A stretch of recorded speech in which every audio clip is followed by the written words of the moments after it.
By the time Orwell married Sonia Brownell, 1984 was written, after which he would never leave his bed again.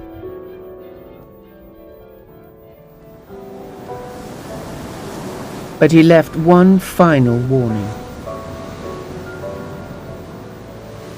1984 is, I believe, a quite terrifying masterpiece. So terrifying, in fact, I don't think I should like to read another like it.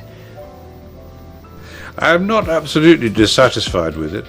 I think it is a good idea, but the execution would have been better if I had not been under the influence of TB when I wrote it. You once claimed that you have an ability to face unpleasant facts. Is that what you've demonstrated in 1984 by drawing an accurate portrait of the future? I think that allowing for the book being, after all, a parody, something like 1984 could actually happen. This is the direction the world is going in at the present time. In our world, there will be no emotions except fear, rage, triumph and self-abasement. The sex instinct will be eradicated. We shall abolish the orgasm. There will be no loyalty except loyalty to the party. But always there will be the intoxication of power. Always, at every moment, there will be the thrill of victory, the sensation of trampling on an enemy who is helpless. If you want a picture of the future, imagine a boot stamping on a human face forever. The moral to be drawn from this dangerous nightmare situation is a simple one. Don't let it happen. It depends on you.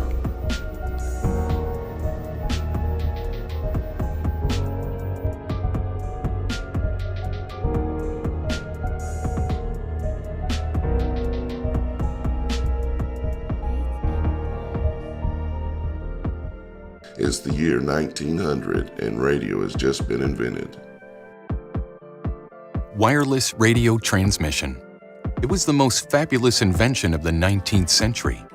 The public and the popular newspapers regarded it as nothing short of miraculous. And the leading scientists of the day in Europe and America, whose discoveries had made it possible, could not understand how it worked. In 1916, the first regular broadcasts on 9XM Wisconsin State Weather delivered in Morse code for public consumption as a weather update program. During the next 2 years, the broadcast radiation tower technology spread like wildfire across the nations. Then, in 1918, disaster struck. A condition was being noticed among the general public that seemed as though it could not be explained. Headaches, nausea, fever, dizziness, weakness, dry cough, runny nose, and shortness of breath. The symptoms seemed to be that of what we call today the flu or coronavirus. However, in 1918, doctors had little understanding of what it is they were looking at.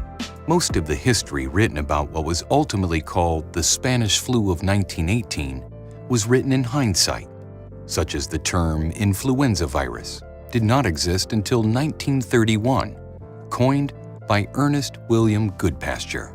In 1912, Goodpasture graduated from the Johns Hopkins School of Medicine with an MD degree. There, under Professors William H. Welch and George H. Whipple, he was subsequently appointed a Rockefeller Fellow in Pathology.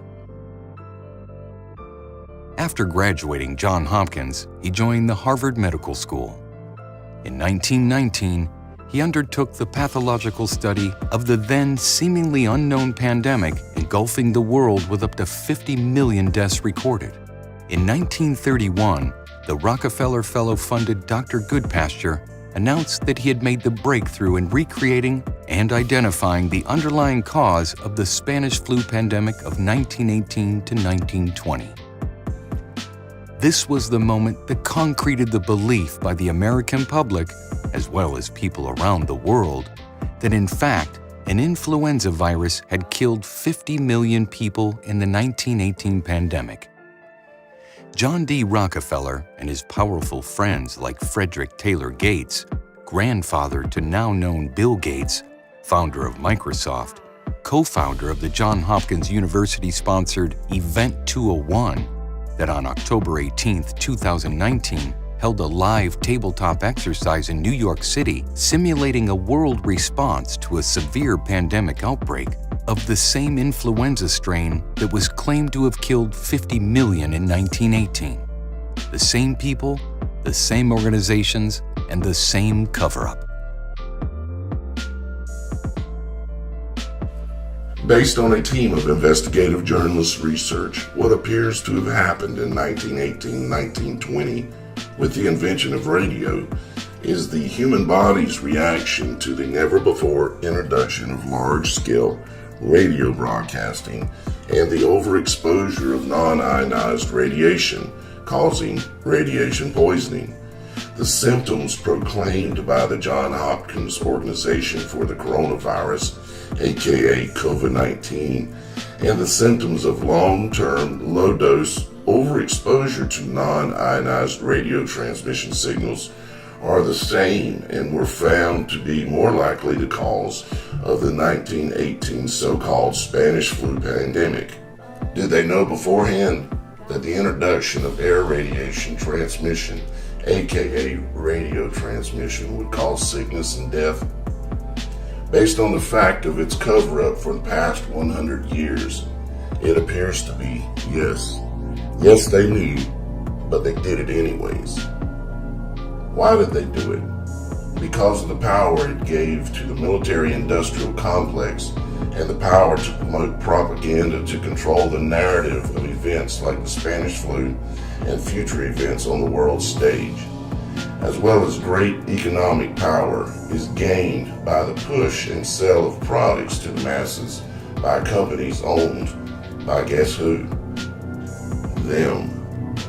Now 100 years later, and history seems to be repeating itself, a looming pandemic of the same claimed virus, just a novel or new version. A new type of radio transmission being rolled out worldwide. Claims of death in excess of 100,000 already at the time of this recording. Drills or exercises predicting the pandemic by the same organization, Johns Hopkins, and the Gates family involved in the cover-up of the last one, all financed once again by the same Rockefeller Foundation. Only of this we see thy salvation. By three they come, thy ways, by the blood of the willing.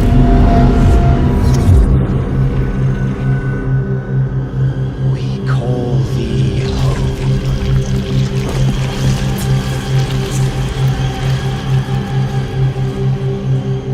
Come.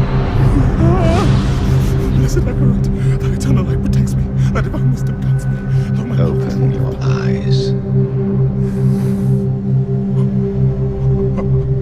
eternal light protects me. Eternal light protects me. Eternal light protects me. Eternal light protects me. Eternal There light. is no light here. You came to the darkness for knowledge.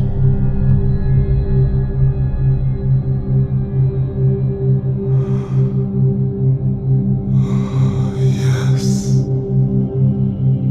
And all the knowledge you seek is here. Surrender. Speak the words. Call her home.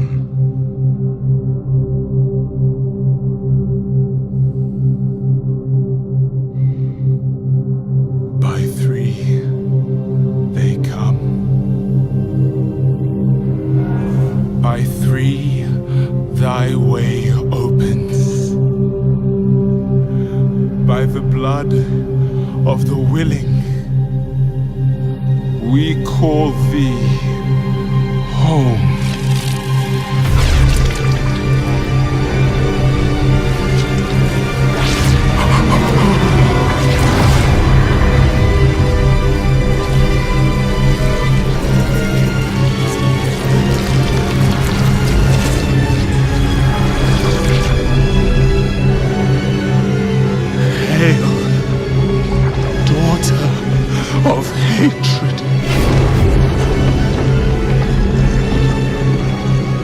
creator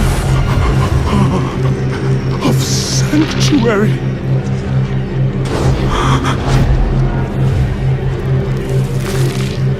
Hail